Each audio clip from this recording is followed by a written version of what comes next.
اور جب یہ آیت نازل ہوئی تو وہ حضرت زینب بنت جہش کے گھر والے خود حاضر ہوئے، عرض کی حضور جہاں آپ کا دل کرتا ہے آپ بچی کا رشتہ فرما دیں، ہم اللہ رسول کے حکم کے آگے بات نہیں کر سکتے۔ آج بھی آپ دیکھ لیں، برادری پہلے اور دین معاذ اللہ بعد میں۔ برادری پہلے، بھائی شادی پہ کوئی بےہودہ حرکت نہ کرنا تو کہتے میری برادری نہیں مانتی۔ یہ بڑا خطرناک جملہ ہے، یعنی ایک طرف نبی پاک کی شریعت اور دوسری جانب برادری، تو یہ مطلب آپ اندازہ کر لیں کہ یہ بات کہاں تک جاتی۔ آپ نے اس میں سے اختیار کسے کیا؟ ہماری برادری وہی ہے جس برادری میں حضرت بلال حبشی شامل ہے، حضرت صہیب رومی اور عمار یاسر شامل، وہ ہماری برادری ہے، ایک ہوں مسلم حرم کی پاسبانی کے لیے۔ اللہ توفیق عطا فرمائے۔ پھر اس سے آگے آیت نمبر 37 سے یہ مسئلہ بیان ہوا ہے کہ جو منہ بولا بیٹا ہے وہ حقیقی بیٹے کے حکم میں نہیں ہوتا، وہ حقیقی بیٹے کے حکم میں نہیں ہوتا۔ وہ میں پیچھے بھی بتا چکا ہوں۔ ہوا یہ تھا کہ ایک منہ بولے بیٹے نے طلاق دی تھی، تو نبی کریم علیہ السلام کے وہ منہ بولے بیٹے تھے، تو ان کی زوجہ سے حضور نے نکاح کرنا چاہا۔ لوگوں نے کہا کہ یہ تو یہ والا معاملہ ہے، تو فرمایا وہ جو منہ بولا بیٹا ہے وہ منہ بولا بیٹا ہی ہوتا ہے۔ مجھ سے ایک دفعہ ایک دوست نے سوال پوچھا تھا کہ منہ بولی جو بہن ہوتی ہے تو بھئی وہ غیر محرم ہوتی ہے، منہ بولی بہن غیر، منہ بولی ماں جو ہوتی ہے نا، ایک تو یہ ہے کہ وہ کہولا کی عمر کو پہنچ جائے، اس نے بچہ چھوٹا سا لے کے پالا ہو، وہ معاملہ اور ہے۔ لیکن ہمارے ہاں جس طرح رشتے نہیں بن جاتے، جو اصل بہن ہوتی ہے اس کا پتہ ہی کوئی نہیں، اور بھائی جس کو اللہ رسول نے تیری بہن بنایا تجھے وہ پسند کیوں نہیں، اور جس کو رب کریم نے تیرے لیے رشتہ بنایا ہے تجھے وہ رشتہ قبول کیوں نہیں۔ اللہ تبارک و تعالی حقیقی مفہوم کی طرف ہماری توجہ لگائے، اسی میں ہمارا فائدہ ہے۔ تو پھر اسی طرح آیت نمبر 40 میں اللہ تبارک و تعالی نے وہ عظیم بات ارشاد فرمائی جس کی طرف امت کی توجہ ہونا بڑی ضروری ہے۔ فرمایا ما کان محمد ابا احد من رجالکم ولکن رسول اللہ وخاتم النبیین۔ فرمایا محمد صلی اللہ علیہ وسلم مردوں میں سے کسی کے باپ نہیں، ہاں اللہ کے رسول ہیں اور نبوت کو ختم کرنے والے ہیں، خاتم النبیین ہیں حضور۔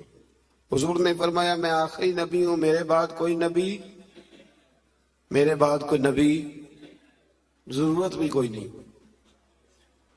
اس لیے کہ میرے نبی نے کمی چھوڑی کوئی نہیں، ضرورت ہی کوئی نہیں، حاجت ہی کوئی نہیں، ضرورت ہی کوئی نہیں۔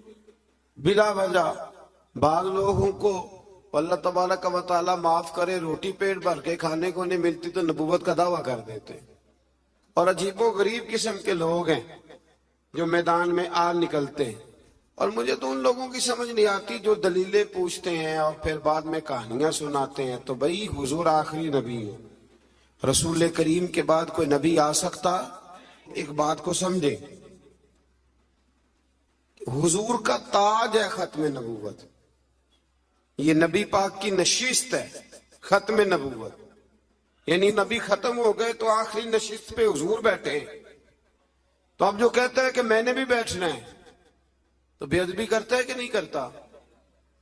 اس لیے قادیانی اتنے برے ہیں، ان سے مسلمان اس لیے بیزار رہتے ہیں کہ وہ بہت بڑی بے ادبی کرتے ہیں۔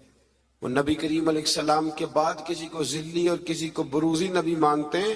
بھئی رسول کریم پر نبوت ختم ہو گئی، اور نبی کریم علیہ السلام فرماتے ہیں میرے بعد کوئی نبی، فرمایا اگر کوئی ہو سکتا ہوتا نا تو خطاب کا بیٹا عمر ہوتا، جن میں صفتیں ہیں، لیکن جو ہو سکتے تھے جب وہ نہیں ہوئے، جو ہو سکتے تھے تو ایک کانا آدمی، وہ کانا تھا مرزا، ایک آنکھ سے کانا تھا، اور عجیب اس کے باتیں تھیں، بڑے بڑے عجیب اس کو امراض تھے، اس نے اٹھ کے دعویٰ کر دیا۔ تو بڑے بڑے عجیب لوگ ہیں نا، ماننے والے تو شیطان کو بھی مانتے جاتے ہیں، معاذ، ماننے والے تو سب کو مل جاتے۔ اللہ تبارک و تعالی ہمیشہ حق پر استقامت عطا فرمائے۔ پھر اس سے آگے نبی کریم صلی اللہ علیہ وسلم کی کچھ اور صفات کا بیان ہے۔ اللہ کریم نے فرمایا یا ایھا النبی انا ارسلناک شاہدا ومبشرا ونذیرا، اے محبوب بے شک ہم نے آپ کو بھیجا ہے گواہ بنا کر، خوشخبری دینے والا بنا کر، ڈر سنانے والا بنا کر، وداعیا الی اللہ باذنہ، اور ہم نے آپ کو اللہ کی طرف بلانے والا بنا کے بھیجا ہے، وہ بھی اللہ کے حکم سے، وسراجا منیرا، اور ہم نے آپ کو چمکتا ہوا آفتاب بنا کے بھیجا ہے۔ تو نبی کریم علیہ السلام کو اللہ نے یہ صفات عطا فرمائی ہیں، شانیں عطا فرمائی ہیں۔ ایک بات آپ یہاں رک کے ذرا سوچئے گا، کچھ لوگ کہتے ہیں جی شان مصطفیٰ کا جلسہ کرنے کی کیا ضرورت، معراج مصطفیٰ، میلاد مصطفیٰ، آپ سیدھا سیدھا نماز روزے کی بات بتائیں، شان بیان کرنا کیوں ضروری ہے؟ یہ بہت بڑا مسئلہ ہے۔ بعض لوگ کہتے ہیں جی آپ سیدھا سیدھا کہیں کہ حضور نے فرمایا سچ بولو، کھری بات کرو اور دیانتداری، یہ آپ کیا حضور شان بڑی تھی، عظمت بڑی تھی، تو بھئی ان آیات میں اللہ کیا بیان کر رہا ہے؟ کہا میرا محبوب نذیر بھی ہے، بشیر بھی ہے، سراج منیر بھی ہے۔ یہ ساری صفتیں اللہ نے قرآن میں بیان کی، اور ایک جگہ پہ نہیں درجنوں جگہ پہ واضح آیات میں۔ ویسے تو سارا ہی قرآن حضور کی تعریف ہے، اور یہ میں نہیں کہہ رہا، یہ حضرت عائشہ صدیقہ فرماتی کان خلقہ القرآن، فرمایا اگر تم نے حضور علیہ السلام کے اخلاق دیکھنے ہو تو قرآن پڑھ لو۔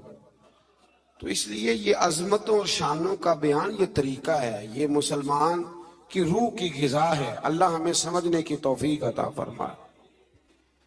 پھر آیت نمبر 53 سے نبی پاک علیہ السلام کی بارگاہ کے آداب بیان ہوئے کہ بغیر اجازت نبی کے گھر میں داخل نہ ہو، دعوت طعام ہو تو کھانا کھا کے منتشر ہو جاؤ۔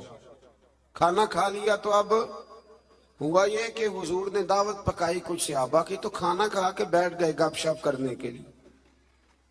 تو محبوب کریم نے ایک دو دفعہ دیکھا کہ اب یہ جائیں، حضور نے آرام کرنا تھا، لیکن کچھ لوگ بیٹھ گئے، تو اللہ کریم نے فرمایا جب کھا لیا ہے نا اب جاؤ منتشر ہو جاؤ۔ گویا رب کریم اپنے محبوب کے دربار کے آداب بیان فرماتا ہے، اللہ بیان فرماتا ہے۔ اللہ اکبر۔ نبی کی بیویوں سے کوئی چیز مانگو تو پردے کے پیچھے سے مانگو۔ نبی کی بیویوں سے آپ کی رحلت کے بعد دائمی طور پر مسلمانوں کا نکاح ممنوع ہے۔ اپنے کسی بھی عمل سے اللہ اور اس کے رسول صلی اللہ علیہ وسلم کو تکلیف نہ دو۔ آیت نمبر 9 سے 13 تک ایک بار پھر اللہ تعالیٰ کی قدرت کے تحت بارش کے نظام کا ذکر ہے۔ انسان کو اس کے جوہر تخلیق کی طرف متوجہ کیا گیا تاکہ سرکشی کا شکار نہ ہو، اور وہ یہ کہ مادہ کے پیٹ میں حمل کو بھی اللہ جانتا ہے، اور یہ کہ کس کی عمر میں درازی ہے یا کس کی عمر میں کمی ہے، وہ سب اللہ نے کتاب تقدیر میں لکھ دیا ہے۔ آیت نمبر 12 سے فرمایا کہ میٹھے اور کھارے پانی کے سمندر برابر نہیں ہوتے، میٹھے اور کھارے پانی کے سمندر برابر نہیں ہوتے، لیکن فرمایا سب سمندروں سے تمہیں مچھلی کا تازہ گوشت ملتا ہے، پانی جیسا بھی ہو، اور تم ان سے پہننے کے زیور بھی نکالتے ہو، اور کشتیاں پانی کو چیرتی ہوئی چلی جاتی ہیں۔ نظام لیل و نہار اور شمس و قمر اسی کے حکم کے تابع ہیں، اسی کے حکم کے۔ یہ چاند سورج اگر کسی انسان کے قبضے میں ہوتے تو کب سے اختلاف ہو گیا ہوتا، کوئی کہتا ادھر سے نکل، کوئی کہتا کم از کم جو حکومت بدلتی وہ تو ضرور بدلتی ایک دفعہ، یہ پچھلے لایا ہے لہذا معاذ اللہ ہم نہیں چلنے دیں گے۔ تو اللہ نے فرمایا یہ اللہ کے تابع ہے، رات دن کا آنا بھی اللہ کے، اور نظام شمس و قمر بھی اللہ کے۔ آیت نمبر 18 میں بتایا کہ کوئی بوجھ اٹھانے والا دوسرے کا بوجھ نہیں اٹھائے گا، یعنی ہر ایک کو اپنے اپنے عمل کا جواب دینا ہوگا۔ اور جو تزکیہ اور تقوی اختیار کرے گا تو اس کا فائدہ اسی کو پہنچے گا۔ پھر فرمایا اندھا اور دیکھنے والا، ظلمت اور نور، سایہ اور دھوپ، زندہ اور مردہ لوگ برابر ہو سکتے نہیں۔